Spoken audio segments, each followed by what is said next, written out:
نظر و نیاز جو ہے یہ اطاعت ہے، یہ عبادت ہے، اور عبادت اللہ کی ذات کے لیے خاص ہے۔ 70 سال چلنے سے لگاتار جتنا فاصلہ طے ہوتا ہے نا، ایک نفلی روزے کی برکت سے اللہ انسان کو جہنم سے اتنا دور کر دیتے ہیں۔ کوئی بھی جانور جو غیر اللہ کے نام پر ذبح کیا جائے وہ حرام ہے، لیکن اس سے یہ بھی مراد ہے کہ جس جانور کو انسان غیر اللہ کی رضا مندی کے لیے ذبح کر رہا ہو، جس نے کوئی ایسا کام کیا جس پر میں محمد رسول اللہ کا حکم نہیں ہے، وہ کام مردود ہے، باطل ہے۔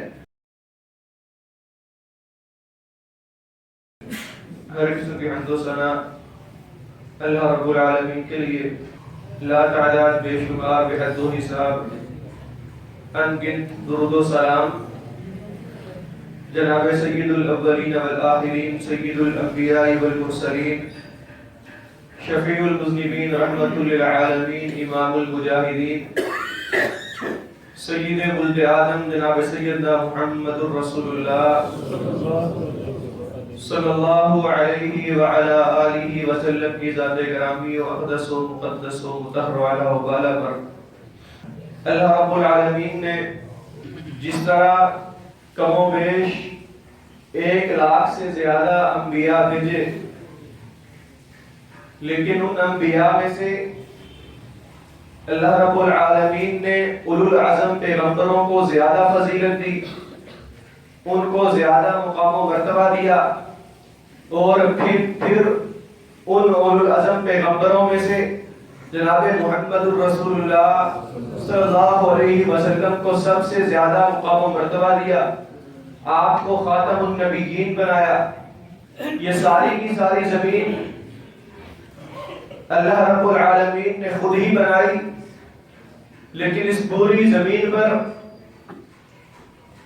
موجود تمام چیزوں میں سے اللہ رب العالمین کے ہاں جو چیز سب سے زیادہ اللہ کو پسند ہے وہ اللہ کے گھر مسجدیں ہیں، اور مسجدیں بہت ساری ہیں، لیکن ان تمام مسجدوں میں سے جو سب سے زیادہ فضیلت والی مسجد ہے وہ مکہ المکرمہ مسجد حرام ہے، اس کے بعد مسجد نبوی مدینہ المنورہ والی، اس کے بعد مسجد اقصی بیت المقدس فلسطین والی۔ اللہ رب العالمین نے زمین پر ہزاروں شہر بسائے ہیں، بنائے ہیں، ان شہروں میں سب سے زیادہ افضل ترین شہر جو ہے مکہ المکرمہ ہے، اس کے بعد مدینہ المنورہ ہے، اس کے بعد فلسطین۔ اسی طرح اللہ رب العالمین نے کئی مہینے بنائے ہیں، 12 مہینے ہیں، ان مہینوں میں سے رمضان المبارک کا مہینہ سب سے زیادہ فضیلت والا۔ اللہ رب العالمین نے ہفتے میں 7 دن بنائے ہیں، ان دنوں میں جمعۃ المبارک جو ہے وہ سب سے زیادہ فضیلت والا۔ سال کے 365 دن ہیں، سال کے تمام دنوں میں سے 9 ذو الحجہ یوم عرفہ جو ہے وہ سب سے زیادہ فضیلت والا دن ہے۔ سال کی مختلف راتیں ہیں، ان راتوں میں سے لیلۃ القدر جو ہے رمضان المبارک کے آخری عشرے کی آفتاب راتوں میں آنے والی رات، وہ سب سے زیادہ فضیلت والی رات ہے۔ اللہ رب العالمین نے کئی آسمان سے کتابیں اور صحیفے نازل کیے، لیکن ان میں 4 کو زیادہ فضیلت دی ہے، پھر ان 4 میں سے ایک کتاب قرآن مجید کو اللہ رب العالمین نے سب سے زیادہ مقام و مرتبہ دی ہے۔ اسی طرح میرے رب کی مرضیاں اللہ کی مرضی چلا کرتی ہے۔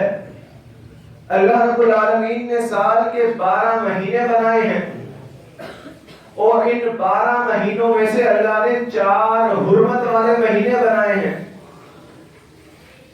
فرمایا ان عدت الشہور عند اللہ 12 شہرا فی کتاب اللہ، لوگوں اللہ کی کتاب میں مہینوں کی تعداد 12 ہے، سال کے 12 مہینے ہیں۔ یوم خلق السماوات والارض، جس دن سے اللہ نے زمین و آسمان کو پیدا کیا اسی دن سے اللہ نے سال کے 12 مہینے بنائے ہیں۔ منہا اربعۃ حرم، جن میں سے 4 مہینے حرمت والے ہیں، 4 مہینے تقدس والے ہیں، 4 مہینے احترام والے ہیں۔ اللہ کے بندو، اللہ کی بندیوں، اب ہماری حالت یہ ہے کہ ہمیں انگریزی مہینوں کی تعداد بھی یاد ہے، ان مہینوں کے نام ہمارے چھوٹے چھوٹے بچوں کو بھی یاد ہوتے ہیں، لیکن میرے بھائی اللہ کے بندو، جو اللہ رب العالمین نے سال کے 12 مہینے بنائے ہیں نا، وہ بھی ہمیں یاد ہیں کہ نہیں؟ جو اللہ مالک نے سال کے 12 مہینے بنائے ہیں وہ یہ نہیں ہیں، بلکہ وہ اسلامی مہینے ہیں۔ اسلامی سال جو ہے محرم الحرام سے شروع ہوتا ہے اور ذوالحجہ پہ ختم ہوتا ہے۔ ہر مسلمان کو چاہیے کہ ہمیں یہ سارے اسلامی مہینے یاد ہوں۔ ہم مسلمان ہیں، ہمیں اپنی تاریخ، ہمیں اپنی تہذیب، اپنی ثقافت کو یاد رکھنا چاہیے، اپنے چھوٹے چھوٹے بچوں کو یاد کروانے چاہیے، کیونکہ میرے بھائی جو دین اسلام کے احکامات ہیں نا وہ اسلامی مہینوں سے متعلق ہیں۔ جو شریعت اسلامیہ کے احکامات ہیں ان کا تعلق انگریزی مہینوں سے نہیں ہے، بلکہ ان کا تعلق جو ہے وہ اسلامی مہینوں سے ہے۔ مثال کے طور پر زکوٰۃ کب فرض ہوتی ہے؟ جب صاحب نصاب پر 1 سال گزر جائے، 1 سال گزرنے کے بعد زکوٰۃ ادا کرنا فرض ہو جاتا ہے۔ تو میرے بھائی یہ سال کون سا سال ہے؟ یہ اسلامی سال ہے، اور آپ سب کو پتا ہے کہ اسلامی سال کے دن تھوڑے ہوتے ہیں انگریزی سال سے، انگریزی سال کے دن زیادہ ہوتے ہیں۔ اسی طرح کئی عورتوں کی عدت جو ہے وہ مہینوں سے متعلق ہوتی ہے، 3 مہینے عدت ہوتی ہے، 4 ماہ 10 دن عدت ہوتی ہے۔ تو میرے بھائی اس عدت کا تعلق کن مہینوں کے ساتھ ہے؟ ہمارے یہاں اکثر لوگ جو ہیں وہ انگریزی مہینے گن رہے ہوتے ہیں کہ 1 مارچ سے شروع ہوا ہے تو فلاں دن ختم ہوگا۔ نہیں، اللہ کے بندو، قرآن و حدیث کے جتنے احکامات ہیں جو مہینوں سے متعلق ہیں تو وہ اسلامی مہینوں سے متعلق ہیں، انگریزی مہینوں سے متعلق نہیں ہے۔ اب اسلامی سال کے 12 مہینے ہیں اور ان مہینوں کے کچھ احکامات بھی ہیں، جیسا کہ میں نے بیان کیا کہ اللہ رب العالمین نے فرمایا کہ منہا اربعۃ حرم، لوگوں ان 12 میں سے 4 مہینے حرمت والے ہیں، یعنی 4 مہینوں کا تقدس زیادہ ہے، ان کا احترام زیادہ ہے، ان کی حرمت کا تقاضا یہ ہے کہ ان کا احترام کیا جائے، ان کا خیال رکھا جائے، ان میں گناہوں سے بچا جائے، ان میں اللہ کے نیک کام، نیک اعمال کیے جائیں، اللہ کی بندگی، اللہ کی اطاعت زیادہ سے زیادہ کی جائے۔ اب یہ حرمت والے 4 مہینے کون سے ہیں؟ نبی مکرم علیہ السلام کا فرمان ہے، آپ نے فرمایا کہ لوگوں السنۃ 12 شہرا، سال 12 مہینوں کا ہوتا ہے، منہا اربعۃ حرم، جن میں سے 4 حرمت والے مہینے ہیں، ثلاث متوالیات، 3 مہینے لگاتار آتے ہیں۔ ان حرمت والے مہینوں میں سے 3 مہینے لگاتار آتے ہیں، وہ کون کون سے؟ ذوالقعدہ، ذوالحجہ اور محرم، یہ 3 مہینے۔ اور چوتھا کون سا ہے؟ فرمایا کہ رجب مضر الذی بین جمادی و شعبان، لوگوں چوتھا مہینہ جو ہے وہ رجب کا مہینہ ہے جو حرمت والا ہے۔ تو میرے بھائی یہ 4 مہینے حرمت والے ہیں۔ اب ان میں کیا کرنا ہے؟ افسوس کی بات یہ ہے کہ ہم نے بجائے وہ کام کرنے کے جو قرآن و حدیث نے بتائے ہیں، جو اللہ اور اس کے رسول نے ان مہینوں میں کام کرنے کو بتائے ہیں، ہم نے وہ تو نہیں کیے، لیکن ہم نے عجیب و غریب قسم کی، نئی قسم کی بدعات اور نئے قسم کے کام شروع کر دیے ہیں۔ اب ان حرمت والے مہینوں میں کرنا کیا ہے میرے بھائی؟ کوئی خاص کام نہیں ہے میرے بھائی۔ سال کے کسی دن میں، کسی مہینے میں، کسی رات میں، دن کی کسی گھڑی میں، کسی منٹ اور سیکنڈ میں کوئی بھی خاص کام اس وقت تک جائز نہیں ہوتا جب تک کہ اللہ اور اس کا رسول اس کا حکم نہ دے دے۔ جس کام کا حکم اللہ کے قرآن نے نہیں دیا، پیارے پیغمبر محمد رسول اللہ صلی اللہ علیہ وسلم کے فرامین میں ذکر نہیں ہے کہ فلاں دن فلاں مہینے میں یہ کام کرنا ہے، میرے بھائی اس کام کی کوئی حیثیت نہیں ہے، وہ کام مردود ہے، باطل ہے۔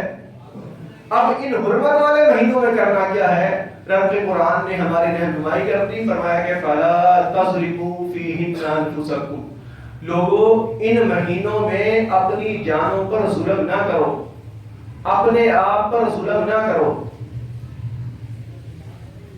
اب ظلم تو سال کے 12 مہینوں میں ہی حرام ہے میرے بھائی۔ ان مہینوں کی حرمت کا تقاضا یہ ہے کہ انسان باقی مہینوں سے بھی زیادہ گناہ کرنے سے بچے، اللہ کی نافرمانیوں سے بچنے کا زیادہ اہتمام کرے اور نیکیاں زیادہ کریں، نیک اعمال زیادہ کریں۔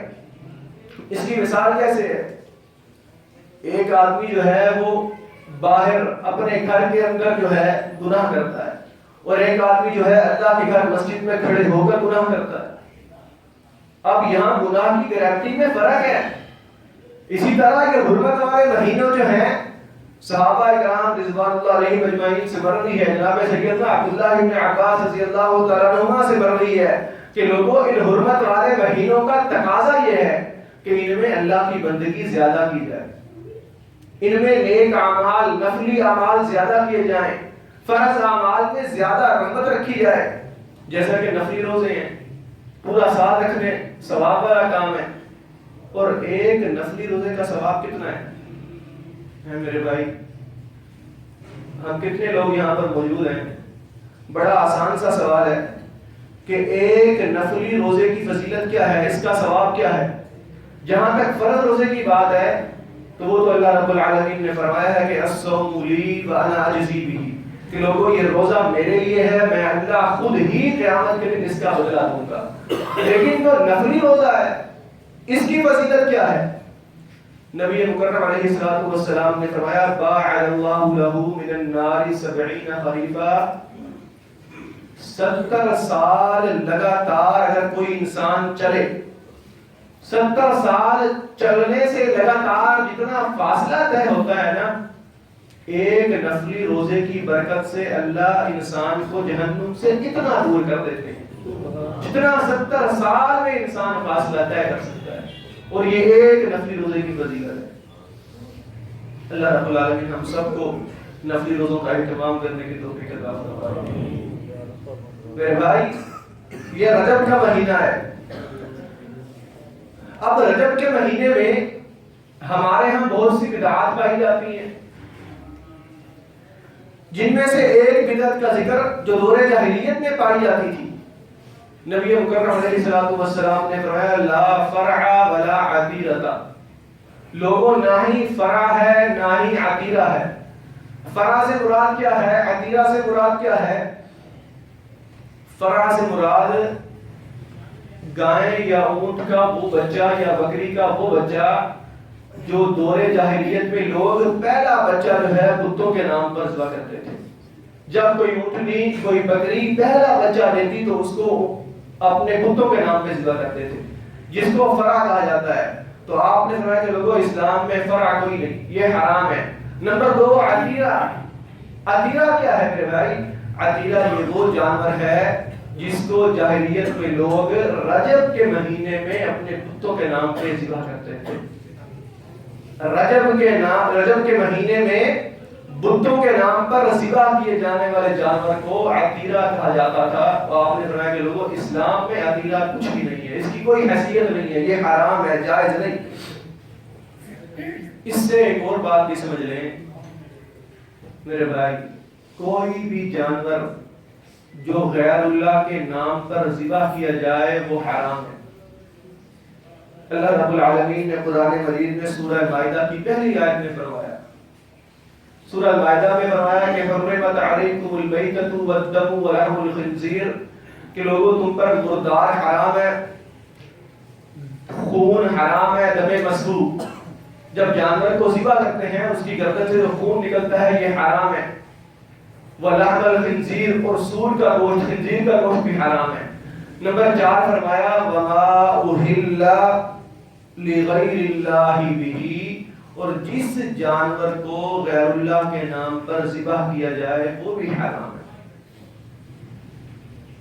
میرے بھائی اب اس سے مراد یہ نہیں ہے کہ جانور کو ذبح کرتے ہوئے غیر اللہ کا نام لینا، کسی پیر یا فقیر بابے یا ملنگ کا نام لینا، یہ مراد نہیں ہے صرف۔ اگر کوئی انسان جانور کو ذبح کرتے ہوئے اللہ کے علاوہ کسی اور کا نام لے گا، بسم اللہ کے علاوہ کسی اور شخصیت کا نام لے گا، خواہ کسی نبی کا نام ہو، ولی کا نام ہو، پیر محدث کا نام ہو، تو وہ جانور بھی حرام ہے۔